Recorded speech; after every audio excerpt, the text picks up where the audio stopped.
you could feel Upamecano wasn't really able to hold on to play, string those passes. But yeah, we were talking about tackles and recoveries. Yeah, that's normal. That's what a defender should do. But if you needed calmness in such a match, you needed someone like Ibu Konate. Someone who's played alongside the likes of Virgil van Dijk. Yeah, a calm head who could at least try and help organize that defense. I felt they were so rugged in the first half, and you could even witness that during the second goal. Oh my, 2 split passes through the heart of the defense, and then they gave Angel Di Maria a very easy chance to score. But again, Jules Kounde, I hope he's woken up well this morning, because he really had a terrible first half. But then you look at the way Argentina lined up for this match in the first half. Look at the lineup. Nobody expected Di Maria to start that match, because he played the opener, wasn't involved much in the rest of the games, and then comes in deep end waters. And look at his performances. He was just brilliant. He played with his heart, played for his nation. And him getting off the pitch, I think it knocked off Argentina a little bit. But then the second half, France became a new France. And they started bossing it. Argentina were comfortable because they were 2-0 up. There's always been this story of Messi's a great player, but Yeubebwa, he's carried by the system, in quotes. He's carried in quotes. Soft penalty against the Dutch in the quarterfinals. Yes. Soft penalty for them, Argentina, yesterday against France in the finals. There's that feeling. Was it fine? France also got a soft penalty, one can say, and that cancelled out the other. But can we say Messi Hubebwa? But also, I spoke earlier with you in relation to that penalty. Because you see, once you give a soft penalty, it changes the whole dimension of that game. That goal that Messi was, the penalty was awarded, he scored, brought in a different dynamic in that game totally. Because now they were up, and now things had to change so that France can be able to come from down and get an equalizer. And I've seen also when Ronaldo was also given a soft penalty. Oh yes. There's an issue with these key players. They're really, I don't want to say they're favored, but they're treated with kid gloves. Yeah, they're treated in a special way. But for me, that dilutes football. Because at the end of the day, these kingpins are born every day. We have Mbappe now. Does it mean now he's going to be the mini god? Does it mean that he's going to be treated with some favor? He cannot be touched. Football is a physical game. There has to be contact. And I believe the other players also are looking up to these senior players or these good players so that they can be able to become like them. But if we are nurturing a talent and showing the world that if you get to a certain level, then you'll be looked at differently, I don't think that's the right way to be able to go. But they are the best of the best. They just need to be treated like any other player so that they earn it in a good way. You've heard it from a match commissioner. Those are not light words coming from anyone, but especially when you're a match commissioner, those are sound words. Mulemi, do you agree with the match commissioner? Ama, you want to start saying no? Feel free. The floor is yours. To be honest, I think a penalty is a penalty. Either way, contact is contact. Soft contact. The contact and is hard contact. Yeah. If Di Maria had, let's say, dived and the only controversies that I do have with penalties is when this handball thing that, I don't know, the ball hit the arm, like the penalty given to Mbappe later on in the game.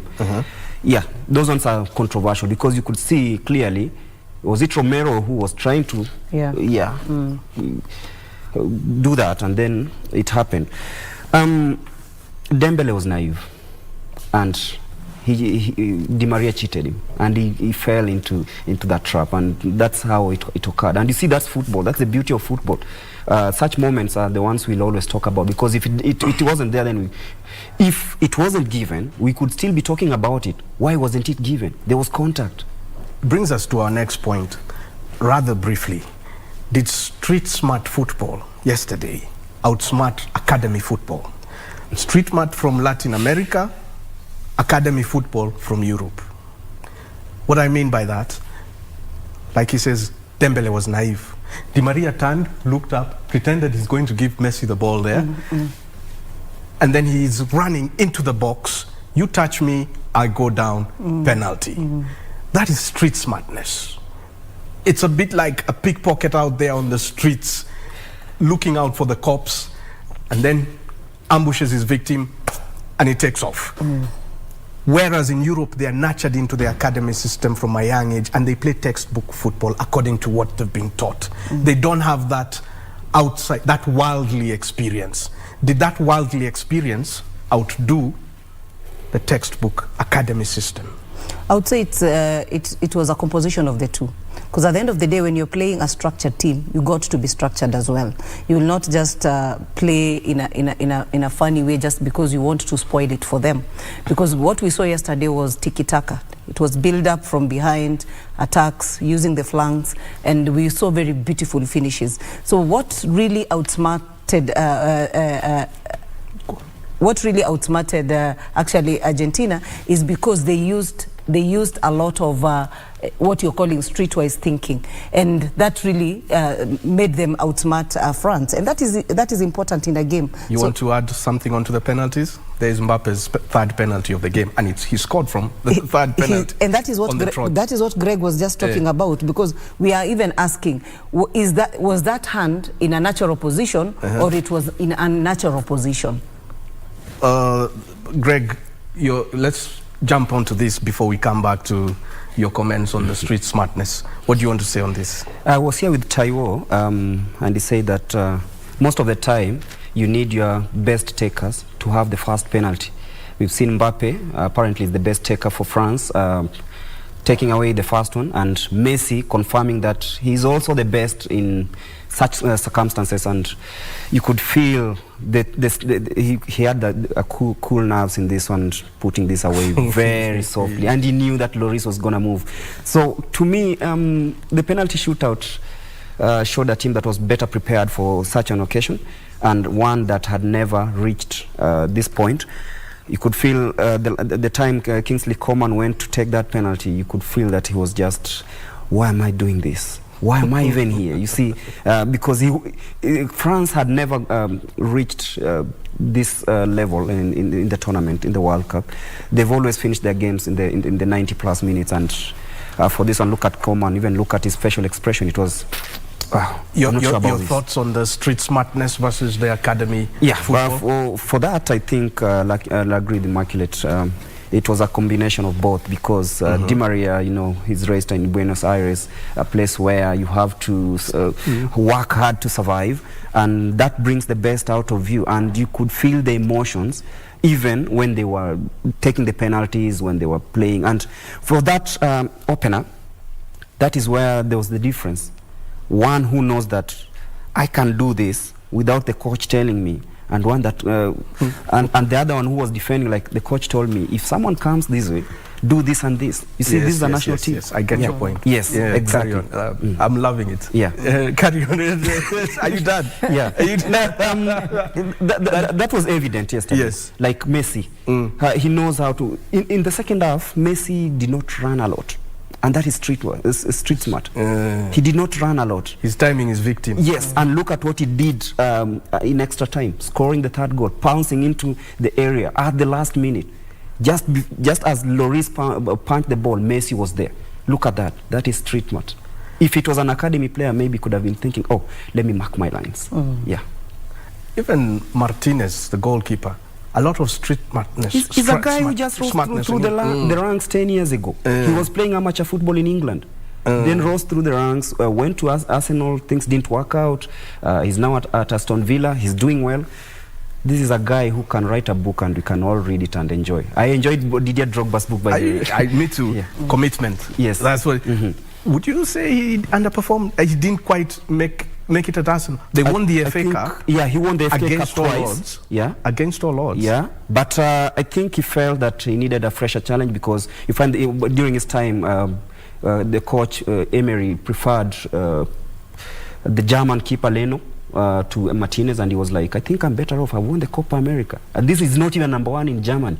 He's benching me. No, I don't think I can do it. I can look for other options. And I even watched his interview. the main reason as to why he left Arsenal. It's not that he didn't love Arsenal, but he said that, I think I'm better than the guys ahead of me. And when Arsenal won the FA Cup in 2020, he was the guy in between the posts. Yes. He had the game of his life against Chelsea, that one. And they won it in style. He's quite a versatile goalkeeper. There's a world of a difference between him and Hugo Lloris. Hugo Lloris, you can say, is a textbut goalkeeper. He's from the academy. French goalkeeper, yeah. He's from straight out the academy. Brilliant in the 90 minutes, but if you throw in penalties, he was exposed. Whereas Martinez, brilliant throughout the 90 minutes plus extra time, throw in penalties, he's there. Fine, he conceded 3 to Mbappe, but he tried. Yeah, absolutely. Was he Golden Glove winner? Yeah. Martinez? Definitely, yes, definitely. We've seen him here saving his team when they went to the penalty shootouts, and he did it again. And actually, I love his confidence, the way he stands on the line. The height also speaks for it, and he's just a composed goalkeeper. And I knew it yesterday. I said it here. I said it here on this channel that they are going to beat France, and because of one reason: if you allow Argentina to take you to penalty kicks from the penalty mark, you're done. You're done, because they have a very good goalkeeper who is composed, and we saw what he did. He did a very beautiful save. Of course, the other one, France, of course, they kicked it outside. But at the end of the day, look at the direction of play. Where was the goalkeeper going to? He was going towards the same direction that the ball was going to. So I would say that he's more focused, and he's entitled to win the Golden Gloves. Even against Holland. This wasn't a one-off him. Against Holland, he stood out again. Yes. And kept out Van Dijk. Yes. Yeah. Not an easy thing to do. Not an easy thing to do, and that shows you a keeper that has been prepared for the tournament, and a keeper who is more hungry. And to be honest, I don't think Lloris is hungry. Was as hungry as Martinez. He's already won the World Cup. He's won the Euros. He's won many accolades individually. He's the longest-serving French player ever. So to me, I think Martinez just wanted this trophy more, and you could feel even during the penalty shootout, those antics and everything that he threw at the French team were like working in his favor. Yes. Intimidating the opponent. Especially, you remember Muani had the last-second chance. Against Argentina. Save. That was huge. Yeah. And Martinez outsmarted him. He just intimidated him. He had no chance to be. Martinez was beaten by the pass from Mbappe, but he pulled out something from his bag of tricks. And that was it. That was it. Spread himself, made sure that Muani couldn't get past him. Spread his eyes as well. Spread his eyes. The antics we are talking about, And that's what you need in a keeper. You see, every focus has been on Messi, Rodrigo de Paul, these players, Enzo Fernandez. But then you look at Martinez, I think is worth a mention. Remember against the Netherlands, when Messi scored the winning was it the winning penalty or the equalizer? He ran to Martinez to congratulate him, whilst the rest of the team ran to the opposite side to celebrate. That shows you that this is something that he's contributed much in this World Cup that has made him stand out, and even Messi recognizes that. And I love his consistency. As a goalkeeper, he's been very consistent, because you might think that he did one save during the Netherlands match, and you think maybe aliangukia, but when you see now the replay in a different match, then that tells you that he's a good goalkeeper. He did not just guess. He knows what he's doing, and he does it at his best. And that's the third time Argentina have won the World Cup at senior level. First time, 1978, Mario Kempes. They were losing to Holland at home, Buenos Aires. And just like that, Mario Kempes turned the game on its head and scored 2 wonderful goals, winning Argentina their first World Cup at senior level. Kempes, you might want to know, was in the crowd last night. You remember Gregory pointed him out. And then 1979, obviously Maradona won his first World Cup, but that was a junior World Cup. No disrespect to that, it's a massive achievement, but we're talking of senior level, given that this is a senior World Cup. So 1986, they won their second senior World Cup with Maradona, the famous hand of God and all. And they've had to wait 26 years or something. 36 years. 36, gosh, time flies when you're having fun. 36 years. before winning it again.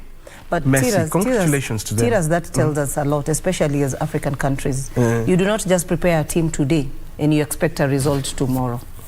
36 years is not a joke. Look at the transformation of that team. Look at the individual players they have in that team. Look at the structure, the composition. And even the players on the bench are up to task. When they're brought in, they give their A game. So that tells you that we should build in our structures. We should make sure that we start identifying talent as young as possible. And we also have a timeline to be able to get to this level. It is not easy. You don't just wake up and you win yourself a trophy. That journey tells you that a lot has been done within the 36 years. A lot, and it involves a lot of loss as well. Remember, 1990, they made the final. They lost an 86th minute or 85th minute penalty. Andres Bremer scored for West Germany, and Argentina lost that final. They were the defending champions back then. 2014, they made the final again. Messi lost narrowly 1-0 to Germany. So it's a long journey. It's not, I mean, it's taken Messi several World Cups to finally win it. It took Maradona 2 World Cups. He played in '82, famously got a red card. I think it was against Brazil. And then in '86, finally, he won his first senior World Cup. So it's a long journey, as Immaculate says. You build those structures, you rebuild, you say, here we didn't quite do well, let's do it again. It was a beautiful World Cup, nonetheless. Gregory, before we come back to Immaculate, your last thoughts on this game of last night? What have we left out that we should have chipped in on? I think it was a beautiful game of football. But then I think it was a satisfaction for even the fans who attended. I think they should also be appreciated because nobody expected these crowds in the World Cup. We've seen World Cups whereby there are so many empty seats. And for me, looking at the crowd, looking at the organization for such an event, this is huge, and it points out at that better organization, even from the organizers to the teams that are participating, is really key to having better memories. I think we'll pick a few things here. Ask me anything about Russia 2018. Honestly, I don't know. Immaculate, a beautiful World Cup.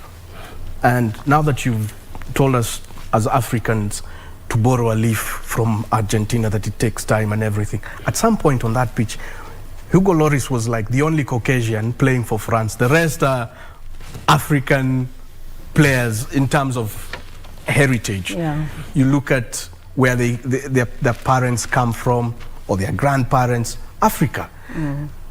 It's a huge loss for Africa in that sense, but a massive one for France and other European countries that have African players or players of African heritage playing for them.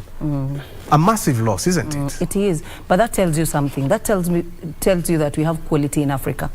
We have the best players in Africa. No structures. No structures. Our only undoing, only undoing as an African nation, poor leadership, bad structures. When we get the right people in the leadership positions and we bring in the government in the game and build and work on our structures, then we'll definitely get to the World Cup. Because these black players who are playing for these African country, European countries like France, they're just our people.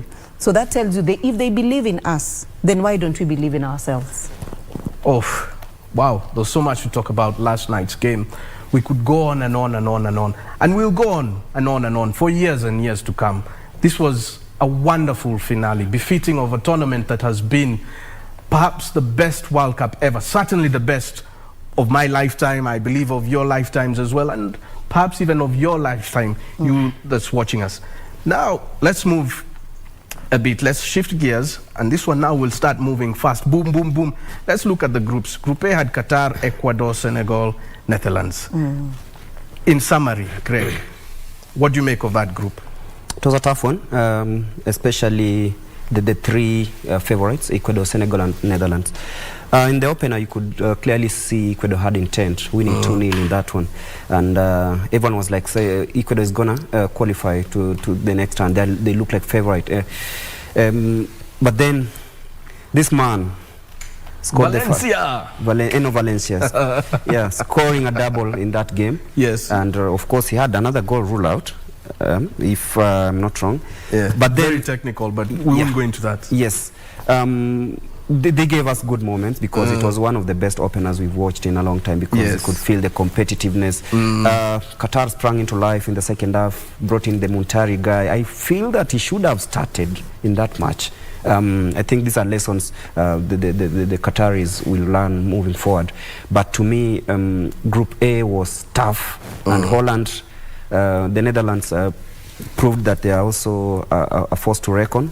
They had deficiency in the striking force. That is what might have made them not progress this far in the tournament.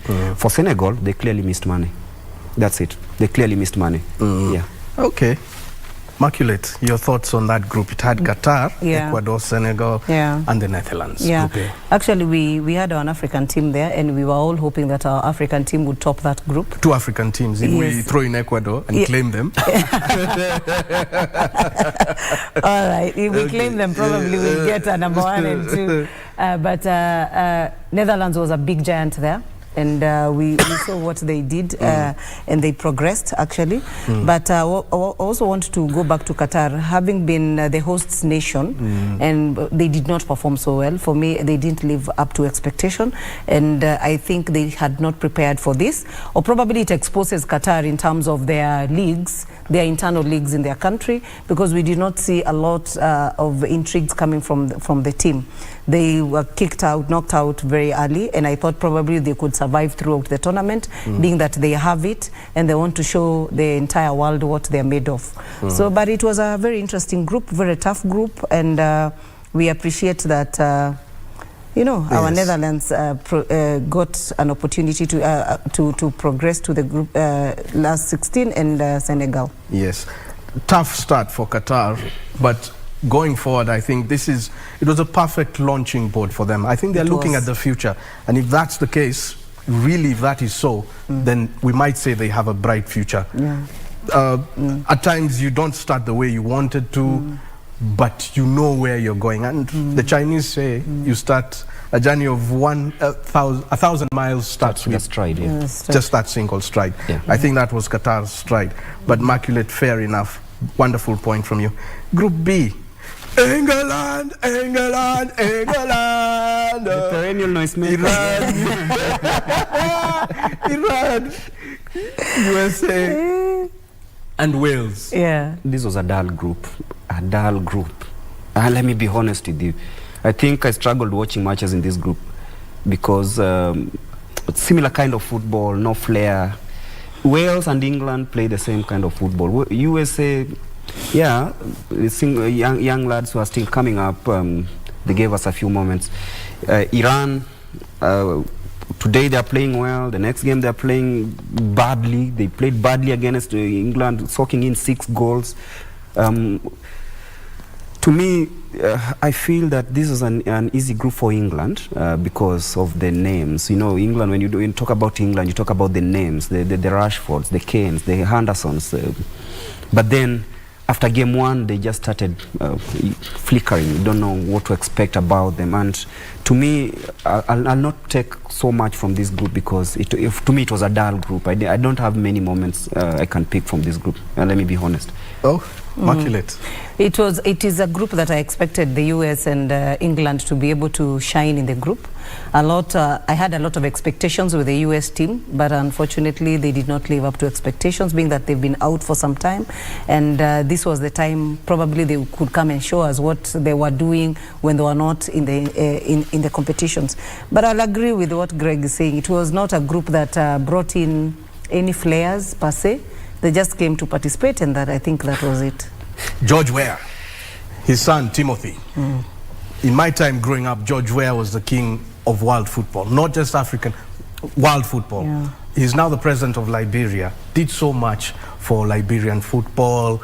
He paid for the team air tickets to even attend an Africa Cup of Nations. He bought them jerseys, yeah? He bought them, I mean, everything really he did for them.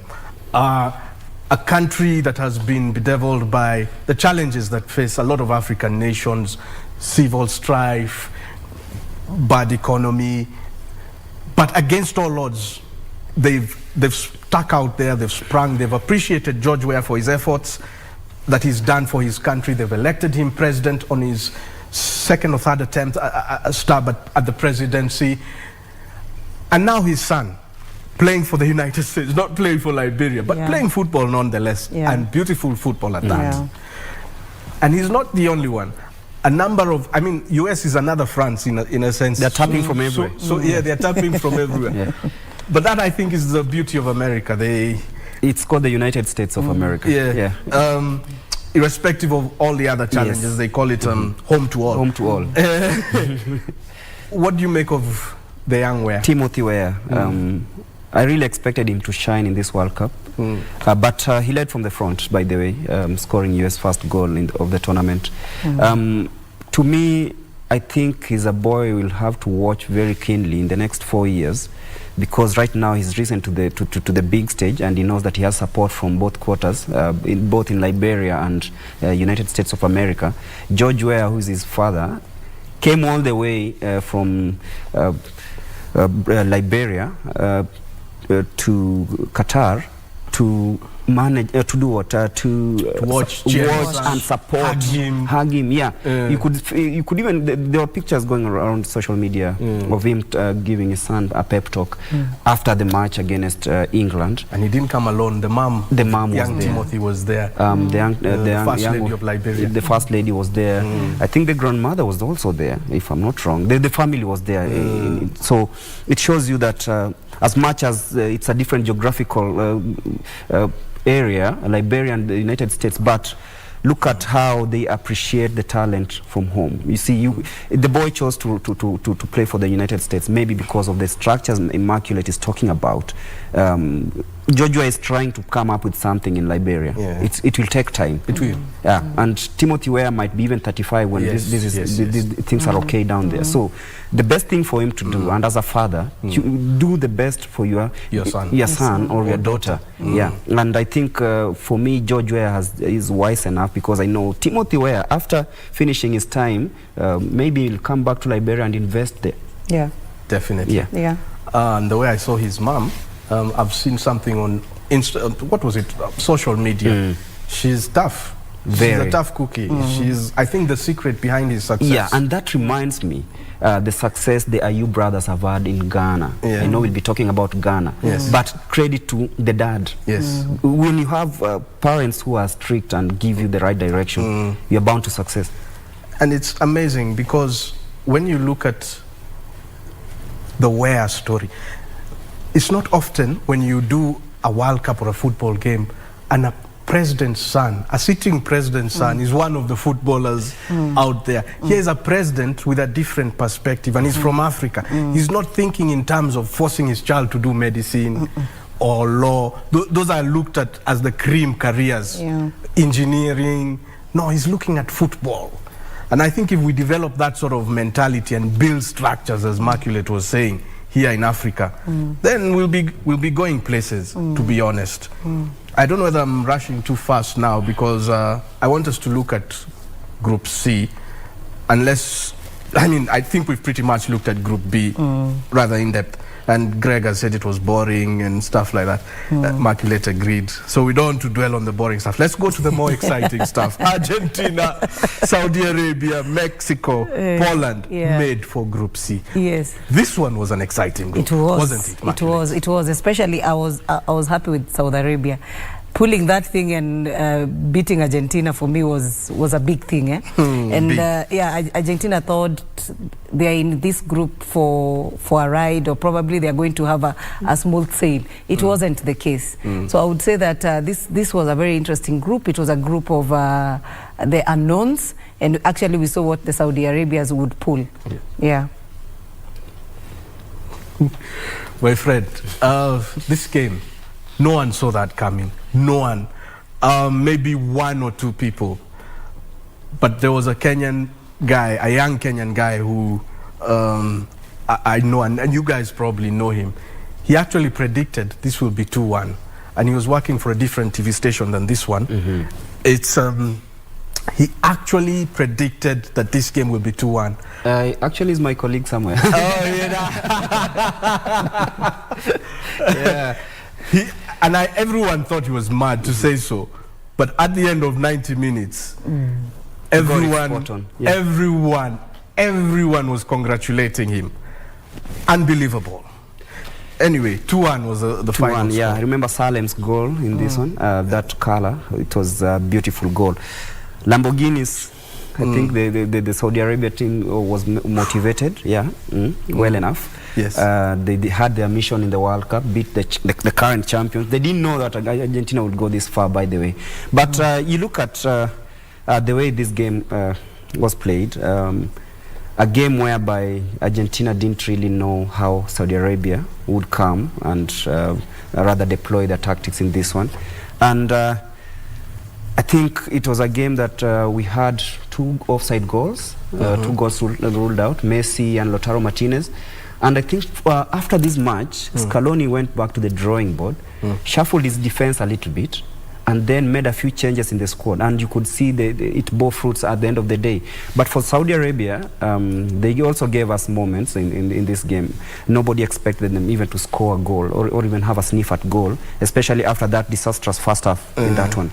Is it a good thing when you begin a tournament with a loss? It sobers you up, you stop being overconfident, brings you back down to earth. Because footballers can be very egoistic. Yeah. We saw Spain start off on a high, and everyone was thinking, hey, these guys are going to take this. I remember we were here with you, and I told you, maybe they're scoring their goals, finishing up their goals for the tournament. And sometimes we say that it's better to have a mistake early than commit a mistake during a very crucial stage. Immaculate? Yeah, I agree. In that group, we had surprises, and I would say that when you're playing a team that you don't know their play, their way of their style of play, it becomes very difficult for you to be able to penetrate into their defense. But this also shows us that this tournament was not, we did not have the minnows that we always say that these are the underdogs, because every team that we thought were underdogs really pulled a Japan or pulled a surprise to us. Yeah. So this was an interesting group to watch. I remember there was a tournament, Spain began with a loss. That was in 2010. 2010, the World Cup. Then they moved progress, game per game, and went on to win it. Yeah. There was a Saudi Arabian fan. After Saudi Arabia beat Argentina, who asked, where is Messi? Yeah, he started mocking Messi. And I hope he watched this. His question has been answered, definitely, without a doubt. And hats off to Javi Reina, the coach of Saudi Arabia, who's also coached here in Africa and done wonders. That won 2 Africa Cup of Nations in Cote d'Ivoire and Zambia. Yes, Saudi Arabia definitely a team to watch. Yeah. And obviously there was Mexico, Poland. Of course, what we are seeing on our screens right now is Argentina, Poland. Can we talk a bit about the Polish? Technical side, side that is very compact, and you could feel that. It's so unfortunate they left early, but I believe it's also something to do with age, an age. But they did make the round of 16. Yeah, still early. But it's the usual. If you follow Poland's history at the World Cup, usually they get to the round of 16. Yes, they never. There are different categories of countries at the World Cup. There are those round of 16 teams. There are those ones that make the group stage out. Then there are those ones that advance. And those who surprise people like Morocco. And those that surprise people always. Yes, there's always that surprise. Immaculate, what do you make of the Polish? I expected a lot from Lewandowski and his team, but I think that's the farthest they could have gone, the round of 16, because I did not see any. They were not that team that you'll say it's a team to look up to, but they really gave a good competitive side in their group. Not much expectation as well. They had a fantastic coach, as they usually do at these tournaments. But why is it that their teams that you just know, like for me, I just knew this guy is round of 16. That's it. Anything beyond that is a bonus. You look at their setup. They're not really potent in attack. They're not sharp. if it's not Lewandowski, then you don't see anywhere else where a chance can pop up from, and that is the deficiency they had.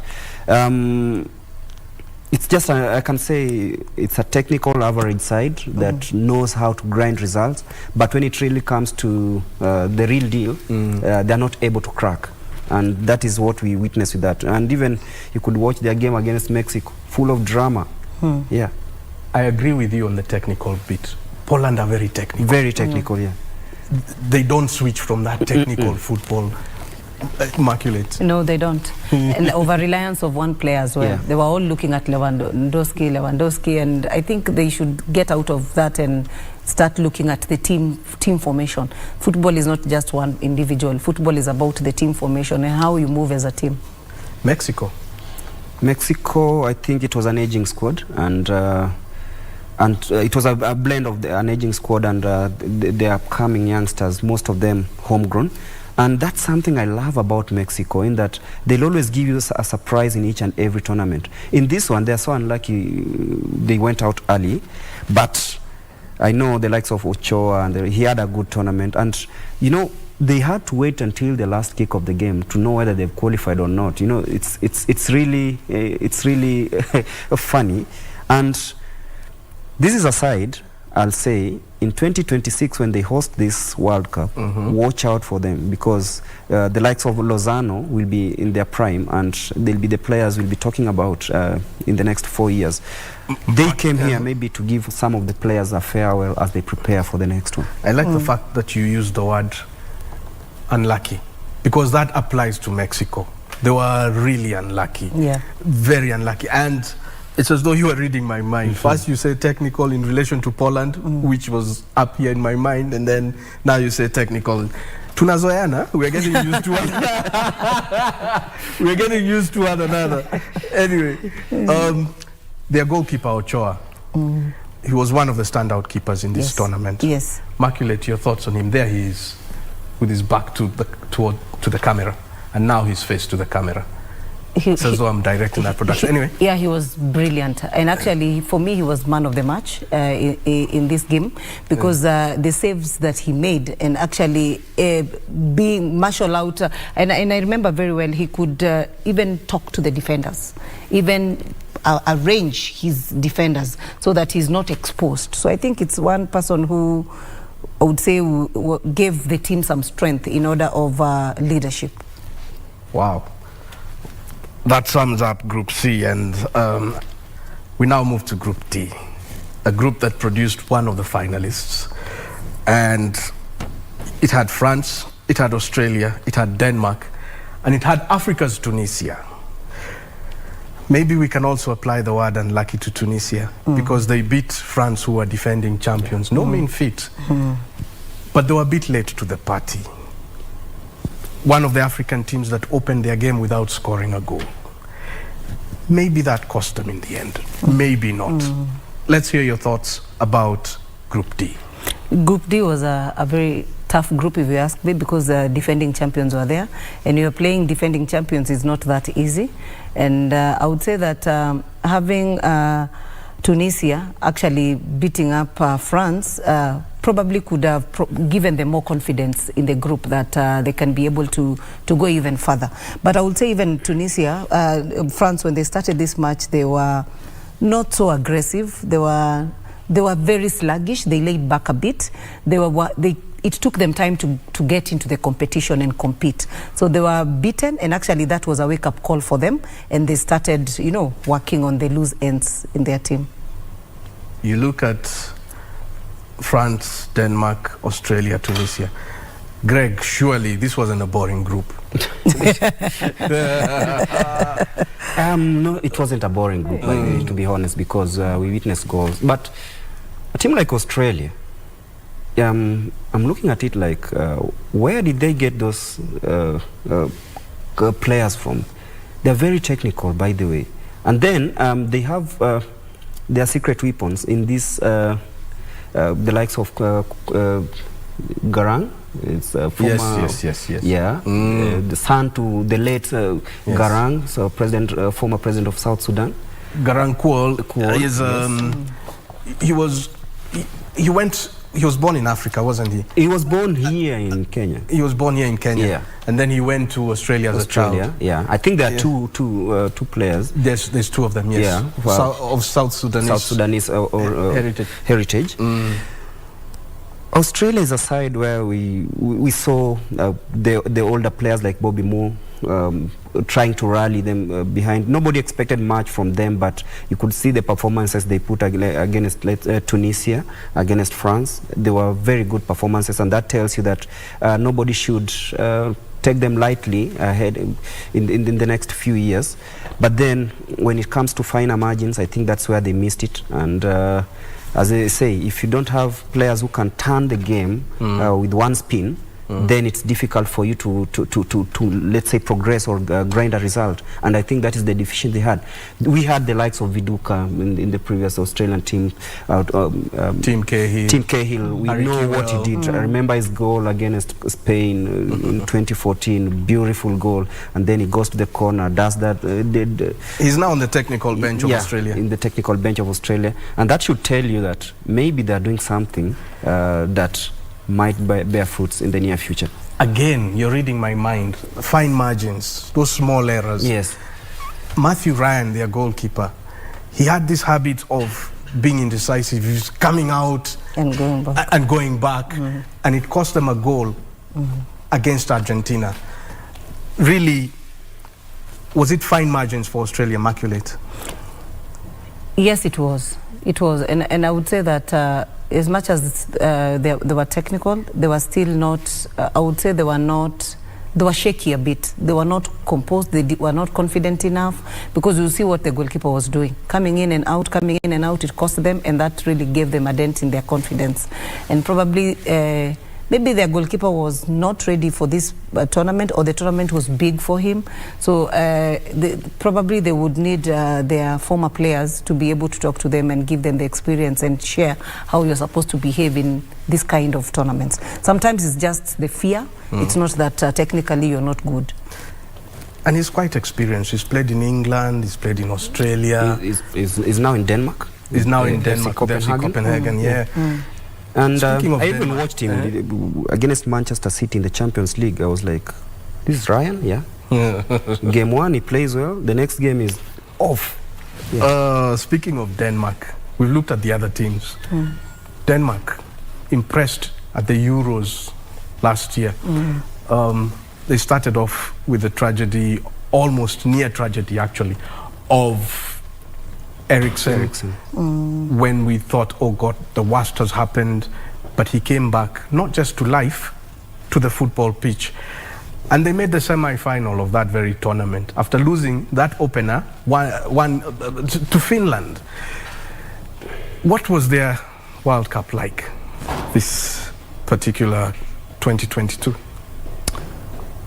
Denmark, technically they are good, but I did not feel them so much into the game, and I looked at the way they played, and the aggressivity, the yearning for goals for me was not there at all. But I would say it is a team that, if given more time, they can be able to do better. So personally, it was just another team for me that participated in the tournament, but I didn't see that urgency in this big kind of tournament. Greg, for me, one of the games of the tournament was France-Denmark. Yeah. Yes, Denmark lost in the end, 2-1. Mbappe scored 2 for France. But Denmark, at some point, came from behind and tied the game. They tied the score at 1-1. What will you remember them for in this tournament? Compactness and the ability to hold. It was just unfortunate that they did not do enough to get out of that group. And France versus Denmark has always been a match everyone serves and everyone wants to watch. And coming into this match, I think they had a better record than France. And I think it was all about who's going to separate them. And you see Denmark, who scored for them, the Barcelona defender, Christensen, yeah? But Mbappe, once again, that's what we are talking about, what can separate two teams that are almost at the same level. Yes, yes. Yesterday we saw France and Argentina. What separated them? Two brilliant teams separated by the sport kicks. in this one, Mbappe decides, okay, let me take matters into my own hands, and decides to send Denmark home. This is what we call football. If you don't have players who have that ability to define the key moments in a game, then I think you're going to have a problem. We've talked about Poland, we've talked about USA, now we're talking about Denmark. They have a very good squad, young players rising up, Eriksen motivated back into the football pitch. But then you look at what separated Mbappe once again. Yeah. Wow.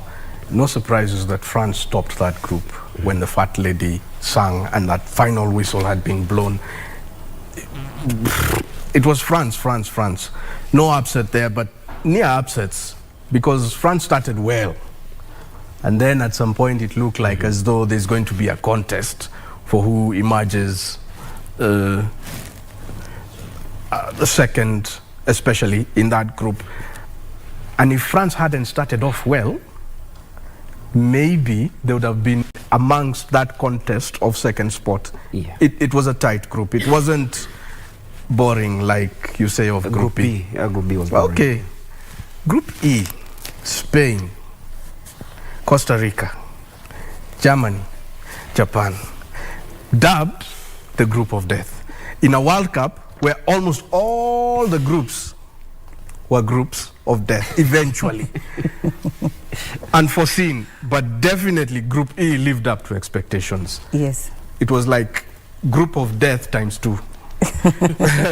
Immaculate, what do you... Spain. Having Germany in the same group, for me it was a tough group, eh? But when they started playing, then we started separating the boys from men, because the expectation actually started going down. When you look at how the Germans played their first match, we thought probably they are going to show us the football made in Germany, tiki-taka, but that was not the case with this German team. Yeah. Oh, thank you, Immaculate. We were discussing Group E, the group of death, and Immaculate, you were speaking before we, I don't know whether you finished or we sort of cut you short to go to the Doctors and Dentists Union. Were you done, or do you want to finish off what you were saying? Just to finish off what I was saying earlier, I was saying that this group was the group of death that we were all saying at the beginning before the World Cup kicked off. But we also, when it started, I was saying that we also saw what teams like Japan pulled out, because these are the teams that no one expected that could be able to beat big teams in that team. We thought probably they are going to be the underdogs in that team. But when they went into the pitch, we realized they are not short as we think they are always short, but they could fly high and even score with a header. I thought they are very short, but that's for me. Then football I came to realize that football is not about the height, football is not about your size, football is about your brains. And that really worked out for Japan. Yes, in case you've just tuned in, this is Sports Check. We're having a review of the World Cup that came to its conclusion just last night. It was a very entertaining World Cup, a thriller. At some point, Immaculate described one of the games that took place, that was Holland versus Argentina, as a movie. And indeed it was. That stuff was... It started with... right from pretty much the early stages, the group stages of the tournament, which is quite unusual. Usually the World Cup picks from the round of 16 or the knockout stage, if you like. But this World Cup, this one was very, very, very different. Gregory, the group of death, Spain, Germany, Japan, and the Ticos, Costa Rica. Costa Rica were very unlucky here, by the way. But Germany, I'll point out Germany. It's a team that many were saying were pre-tournament favorites, and they really disappointed many fans, some of whom I know, even some were pundits here. Germany, I think it's a team under transformation, and Hansi Flick has a huge task of trying to blend this team. Looking at they were so lackluster in their performances, and you could feel it even in this game against Spain. There was a clear distinction between a side that was organized and a side that came to participate. I think Germany this time around, they came to participate in the World Cup, not compete. and that was the difference between them and serious sides. Some of these players will, of course, retire from the national team. I'm looking at the likes of Sule, I'm looking at the likes of Thomas Muller, who played a very quiet role again in this World Cup, and that's unlike him. If I point out this game they played against Spain, it was all about who is more superior in Europe, because these are one of the best teams in that region. But once again, I'll say Germany will have to go back to the drawing board. They'll have to make sure that when it comes to 2026, they have a better squad. But I'm happy they have tried to do like the way France is doing. A lot of black players coming in, Leroy Sané, the likes of Jamal Musiala. Yeah, very, very, very young boys who come and rise, and maybe they'll be the future stars. They're building a project. I'm not sure if they'll be patient enough. But what I know about the Germans is that when they start building something, it might look shaky, but then it stabilizes with time.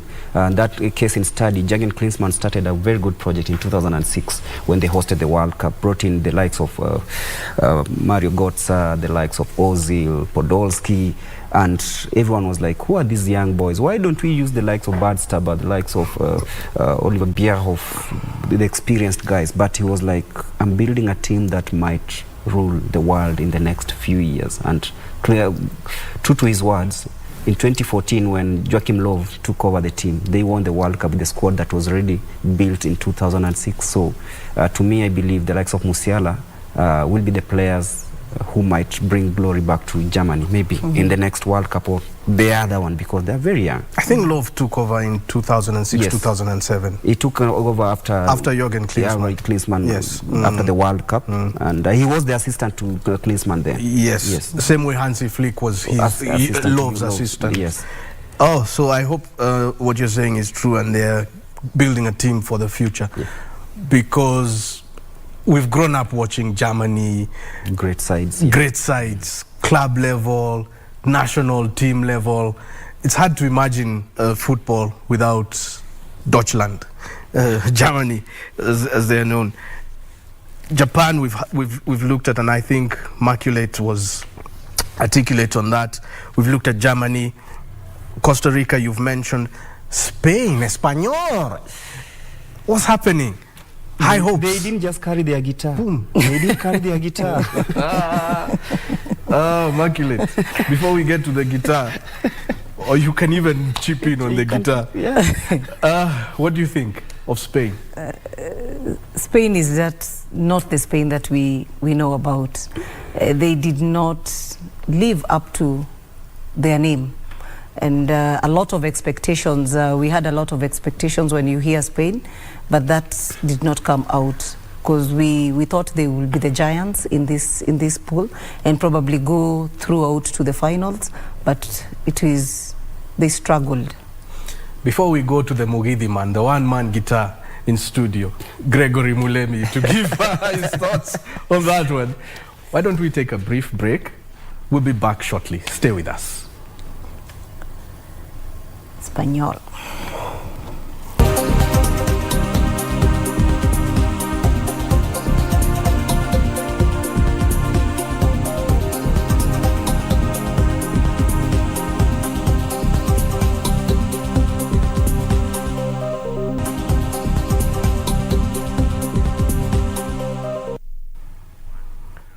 Welcome back. We just took a short break. We actually started Sports Check, which is now on air, about an hour or so ago. So in case you've missed out, you haven't really missed out on much. We're getting to the juicier bits. And Greg, in 2 seconds, Spain. Spain, I think it's all about the selection. Enrique got it all wrong, in that he trusted more of the Catalonia youngsters and forgetting that it's a wider scope. Leaving out the likes of Borja Iglesias, Iago Aspas and Thiago, to me was quite strange, because you needed such kind of players to push the likes of Gavi and Pedri. He stepped down a disappointed man, because he's not really achieved what he wanted with the Spanish team.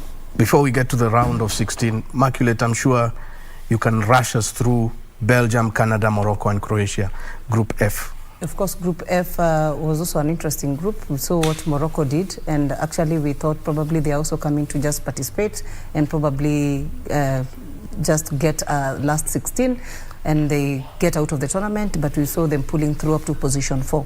So that is a group also that really did well in terms of technically they were okay, and actually they gave a very good competition to all the teams that were there, and Morocco took an advantage of the experience they had. Greg, I'm very sure you can take us through very quickly Group G: Brazil, Serbia, Switzerland, and Cameroon. Very quickly. It was a very lively group.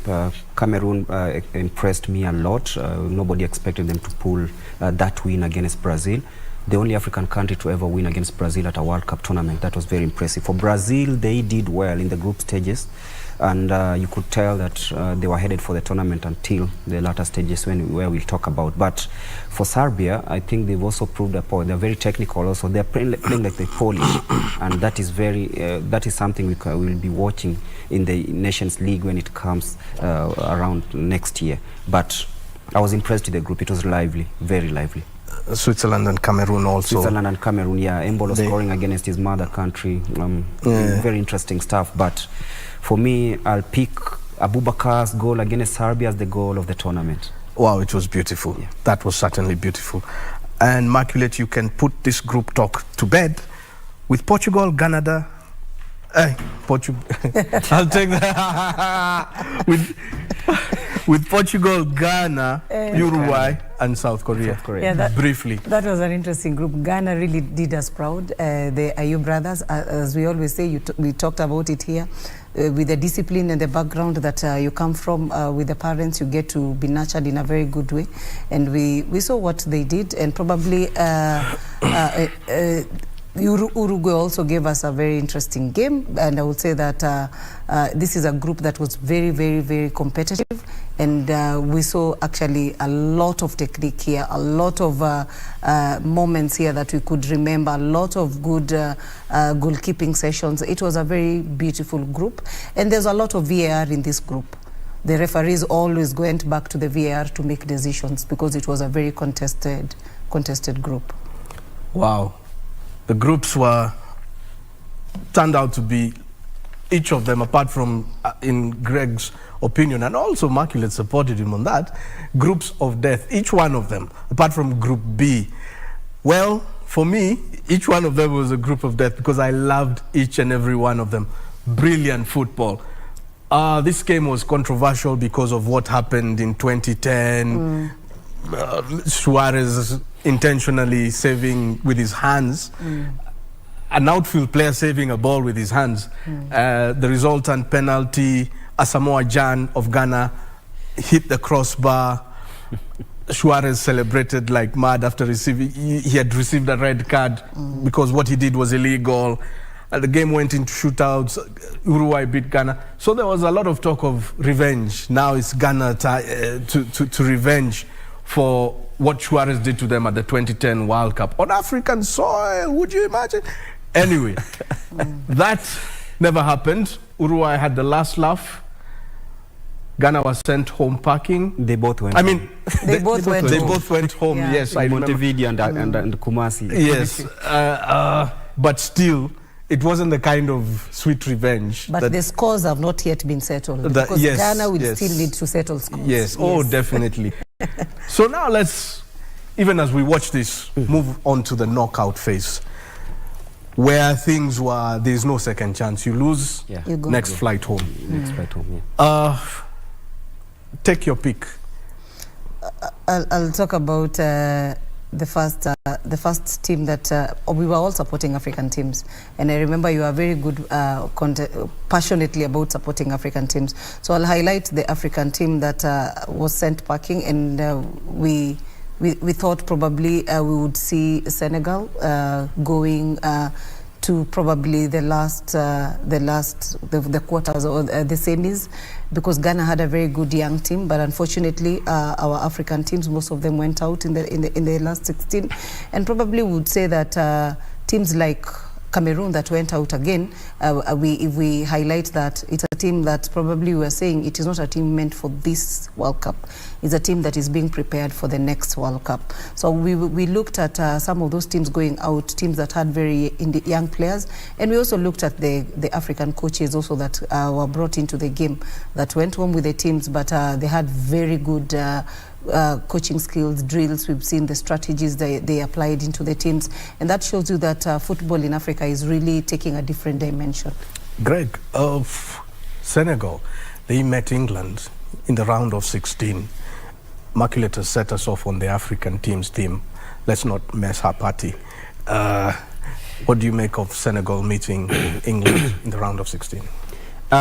Once again, experience played out in that match because you look at England were all over Senegal. Senegal didn't even turn up for the match, and getting beaten 3-0 by England, it was a fair result because apart from Ismaila Sarr and Idrissa Gueye, I tried to look out at any other player in the Senegalese team who stood out. There was none because Koulibaly was very poor on the day, and that I think was a wake-up call for Ali Cisse because on a normal day, I could have given Senegal a chance against England if all things were ceteris paribus.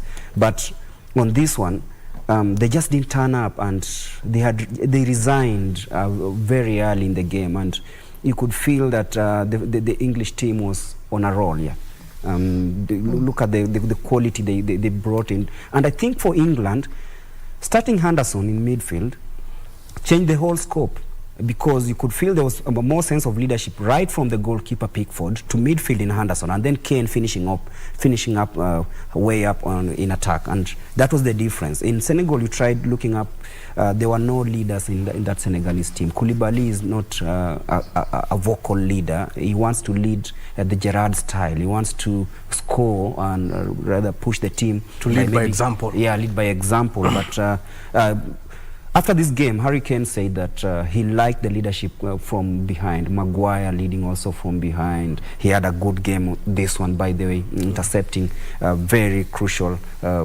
in very crucial moments. And it gave them a chance, and you could feel for Edouard Mendy. In this one, I think he flickered. Yeah. But also the absence of Mane really brought down Senegalese team spirit a little bit down. We could outlook it and say that there are other players that are better than Mane, and we can talk all about everything that we want to talk about the team, but his absence really had a very big impact on the team. Probably if he was there, we could have seen what Mbappe has done, we could have seen what Messi has done with the team. So those individual players, and I remember Greg mentioning that we have, sometimes you need that one person that can be able to pull that thing that is not normal, a difficult situation, bring you back into the game. So I believe he has something special in the leadership that we are talking about that the team really missed. Mane is like the figurative leader of the team. Yes. I wonder why he's not the captain of the team. It's one of those strange things, because Koulibaly, as you said, he wants to lead by example as opposed to leading by example and word of mouth to boot. I thought it's because of the size of See, Mane has a weakness. When several times he's had that armband on him. What's the weakness? I think it's too heavy for him. Okay, let's look at the other African team that made the round of 16, Morocco. And of course they beat Spain. Wow, Immaculate. Yes, wow, and that's why they were almost winning this cup. You see, Morocco came into this tournament to win. Morocco did not just come to participate as an African team. If you look at their first match, they came in with a bang. They did not respect the name Spain. They did not respect the giants, but they came in knowing that in football anything can happen, and they gave their A game. And actually, that win really propelled them and gave them the confidence. And probably you've seen the consecutive matches they played. They really were hungry for goals. You could see Hakimi and Hakim, everybody running all over looking for those goals, and their goalkeeper as well. So you'll find that they had a team that is dangerous, a team to watch. That's not a team to take for granted. They're going to be the African giants if we are not careful, because they've really shown us that they can be able to pull it and make it big. They missed it narrowly, and I believe they're going to work on those few gaps that they have, and probably come in better next time. Greg, let's face the facts. Walid Regragui was a standout coach in this tournament as Morocco's head coach. And there is big clubs that might throw big money at him or be tempted to do so, tempting him to leave the hellmanship of Morocco and then probably leaving them in disarray as a result. What do you do? I mean, he might be conflicted. Should I stay or should I go? If he stays, Morocco's prospects will be higher. If he goes, then there could be disarray. You remember René Havard, after winning CHAN with Morocco, he won the Cup of Nations with Cote d'Ivoire and Zambia. I think he went to try out in the French Ligue A. Was it with Nantes or Lille? If my memory serves me right. But it backfired. And Regragui is one coach who's just rising from the ranks. You know, he was a former Wydad Casablanca coach, former international, and he's shown that whatever is done at club can be done in the national team. And right now he has a very interesting project which has, by the way, given him extra points and accolades amongst his peers. Leaving Morocco right now might be suicidal, because you look at the things he's done, he might not replicate that elsewhere. And that's why I love the Germans with their coaches, 11 coaches in history. If Regragui is smart enough, he can stay in Morocco as long as he wants, because he'll have all the respect he has. Yeah. Another round of 16 game was Argentina-Australia. Very quickly, so that we can get to the quarters. Your thoughts? My thoughts was it still goes back to Argentina, and we are still going back to Lionel Messi. We are still going back to the coach as well, Lionel Scaloni, because his strategy really worked out for him. As much as we were looking at individual players, but we are also we were forgetting about the coach, because the coach had a strategy, the coach had a history to make, and the coach also wanted to be able to show us what he can be able to do for that team.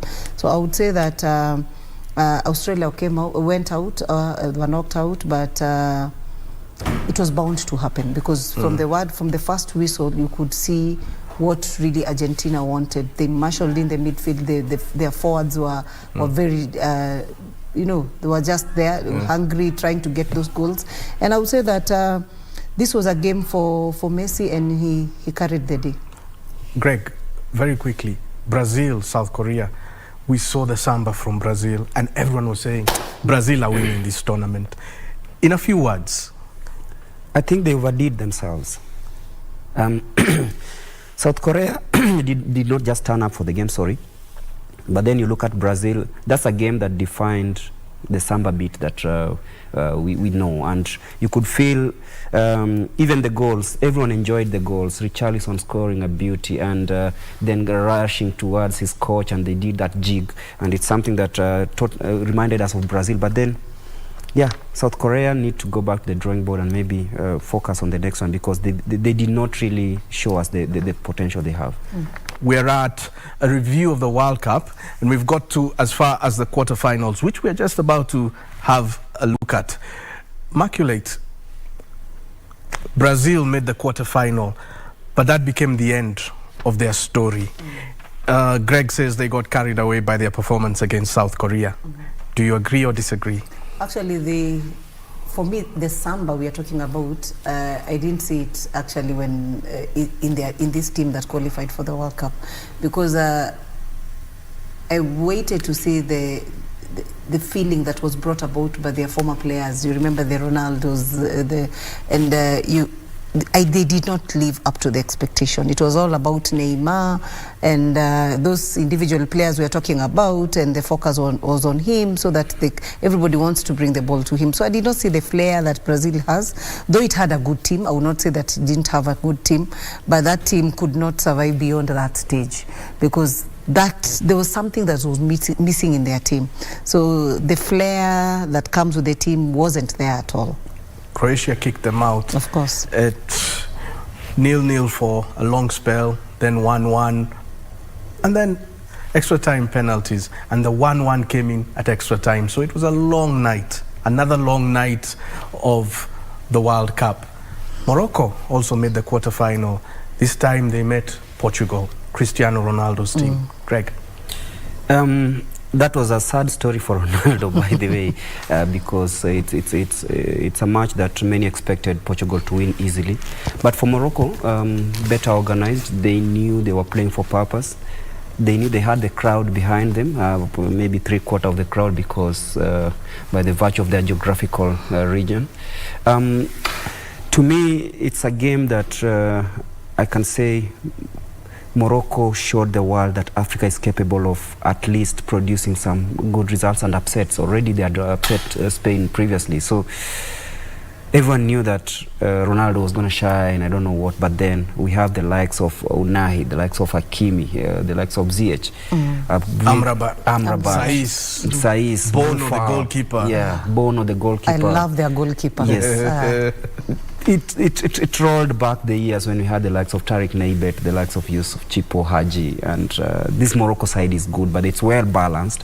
If they just find a clinical finisher, I think they'll really be a team to watch out to, maybe in the next Africa Cup of Nations or future world, future competitions. Definitely in need of a finisher, a poacher. And they've produced some wonderful ones over the years. I don't know what happened this time around.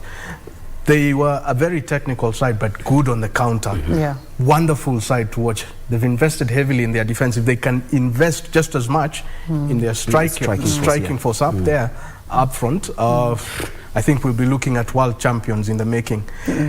Argentina also made the quarterfinal. And it was a game, Immaculate, I remember we analyzed with you. We were getting prepared to do the full-time analysis because we thought Argentina had won that one. And then the last second of the game, Vogast, who had come off the bench and had scored one goal, scored a second goal, and it was to go to extra time. So we had to postpone bedtime for ourselves. We thought probably we'll sleep early, but that didn't come handy. But we also appreciate that we were able to watch the extra time and also the penalties.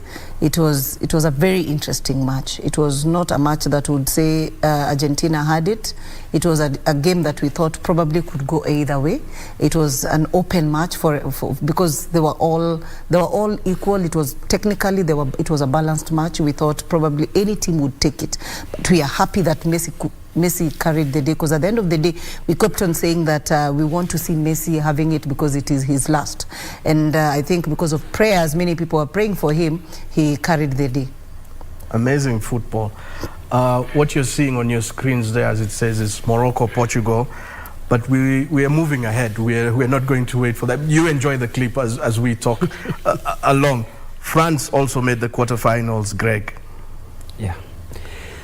France made it the quarterfinals, and I think for them it was all about exploring the options they had, because before this we were talking about a France team that wasn't going to win this World Cup according to Didier Deschamps, and they met an England side that was motivated. Everyone knew that England was going to give France a few problems. Yes, they did. But once again, we are talking about the fine margins. I'll use these words over and over again. What happens in key moments? Harry Kane missed a crucial penalty deep into this stoppage time. And to me, I think that was unusual of Kane. And there's one thing I'll point out about France and England, if you may allow me. When Henderson and Bukayo Saka left the field of play, England were bare, especially on the right side of defense, and Kylian Mbappe sprang into life. You could see him terrorizing Kyle Walker all through. And when they got that penalty, you know, there's something new about penalty takers and penalty taking. Nowadays, you don't stand there alone. Your team needs to support you. Kane was left alone in that moment when he missed the penalty. You see, before taking the penalty, French players were all over him. And when he took the first penalty, he had the likes of Jordan Henderson alongside him, motivating him, telling him, you can do this, you know. He needed that. But when the second penalty came by, he was alone. And when he missed it, everyone was sulking. What do you need there as a team? You need to tell him, okay, it's done, let's go back. It motivates you to getting another chance. I thought Bellingham did that. Bellingham did that after realizing that this guy is alone. In fact, it was only Bellingham. Where were the rest of the team? Everyone was sulking. And he's a teenager, he's a young kid, so to speak. 19 years old. He showed a lot of leadership and that is character and that sort of that thing. is needed. But for the French side, they should just thank Mbappe because he's the one who carried them all the way. Okay. Immaculate, as we go into the semi-finals, do you want to think about and talk about the officiating of that England game very briefly, like 2 seconds? Yeah, I would say the officiating was superb because that game was very tense.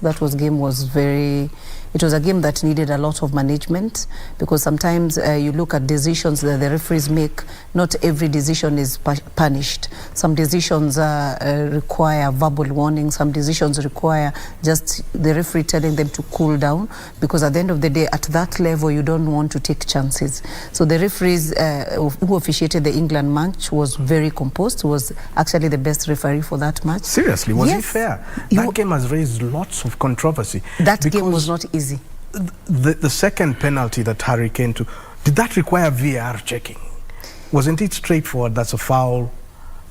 In fact, some people say it should have been a red card because Hernandez was the last man, and he ended up being given a yellow card.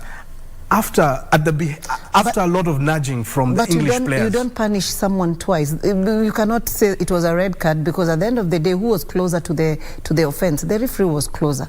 And again, going to the VAR, it's just to have a second opinion to check, to confirm. Remember, he wasn't even going to give that as a penalty. He wasn't going to give it as a penalty. But again, we have the other match officials who are seated at the back. And he has a talk back. And they talked to him. Because at the end of the day, we're also looking at his body language. For us, when we look at his body language, we thought he's not going to give it.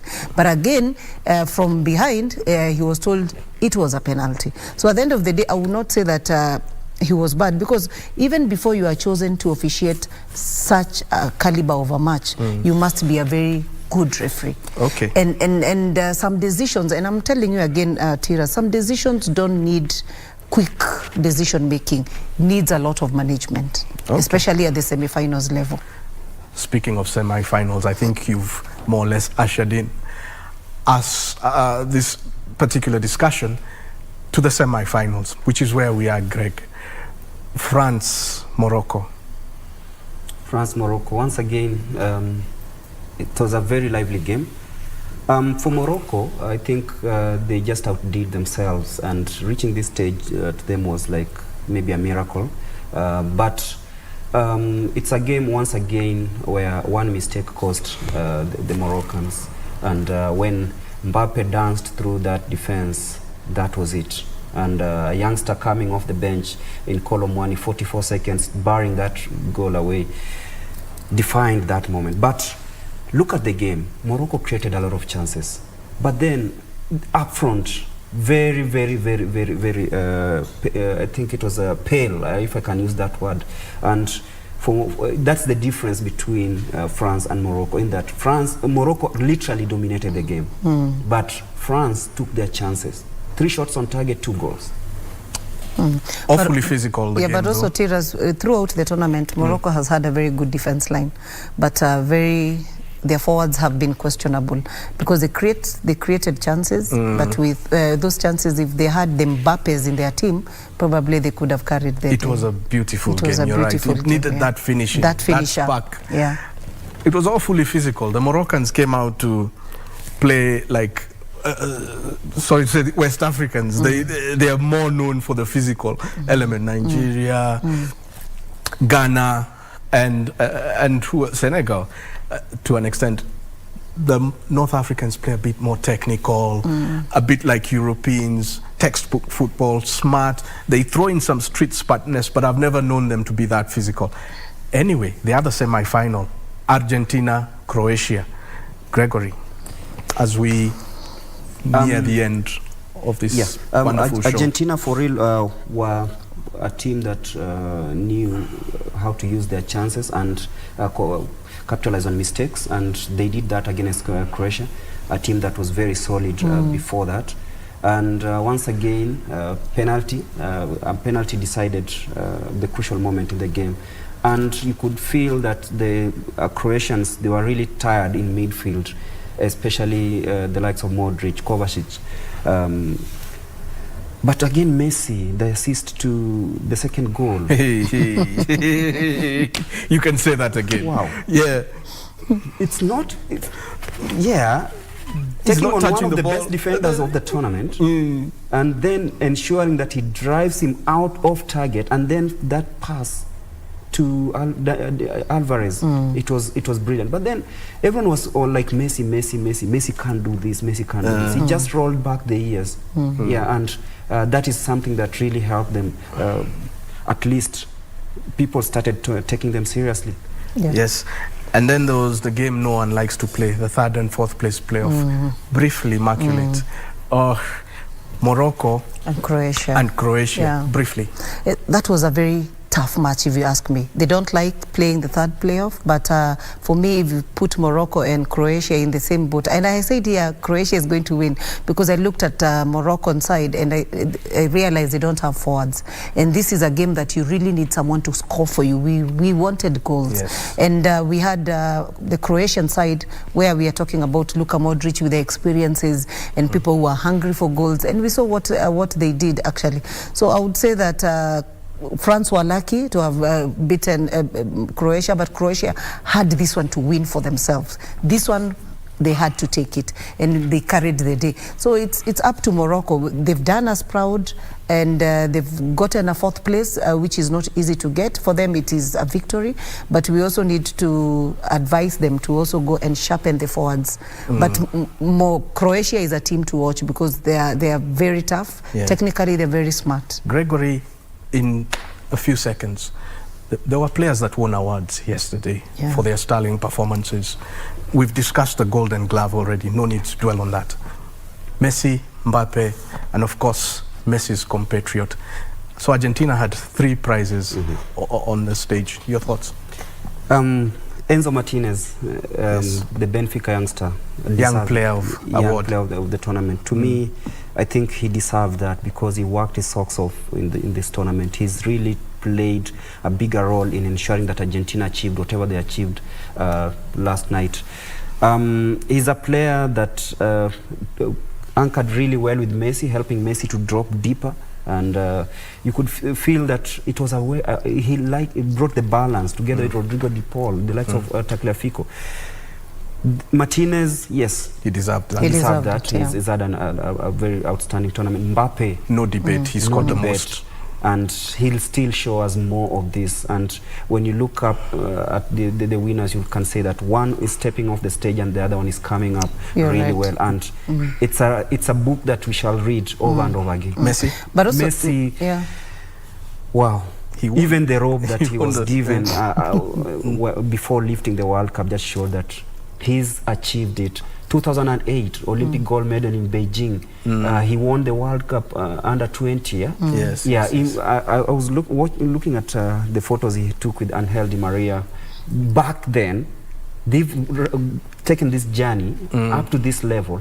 He'll retire a happy man. Yes. And remember, KBC Channel 1 TV brought you 28 out of the 64 games live. And besides that, all the 64 games were running with live commentaries, the entire 64 matches on our radio station network. That's vernacular radio, plus the English and Swahili service station. That's 14 stations in total. So KBC went all out to give Kenyans a free World Cup. You didn't have to pay to watch. Just sit at home, tune in your radio, or watch it on television. We had some fine analysts here. I think the best team I've ever worked with, and I really do mean that. From Patrick Nagy, who was Young Player of the Year in 1968. 1968, just to put it in context, President Jomo Kenyatta was a few years into his presidency. Vice President Moi was just 1 year into his vice presidency. Mwai Kibaki, who became third president of Kenya, was only 37 years old. Tom Mboya was still alive. Charles Rubia was the chairman of KANU, Nairobi district, as it was known then. Isaac Lugonzo was the mayor of Nairobi. And he rose from being a player, Patrick Nagy, to being a football head coach, a football technical director, an administrator of sorts. He's traveled the world with football. There was Josephat Murila. There was Mickey Weche, a former captain of Harambee Stars. There was Bonfa Sambani. There was Taiwo Atieno. These are former players. And then there was the rest of us. Immaculate here, a football match commissioner. People we watched growing up. I was telling Murila, I watched him in 1984 in the flesh at Nyayo Stadium.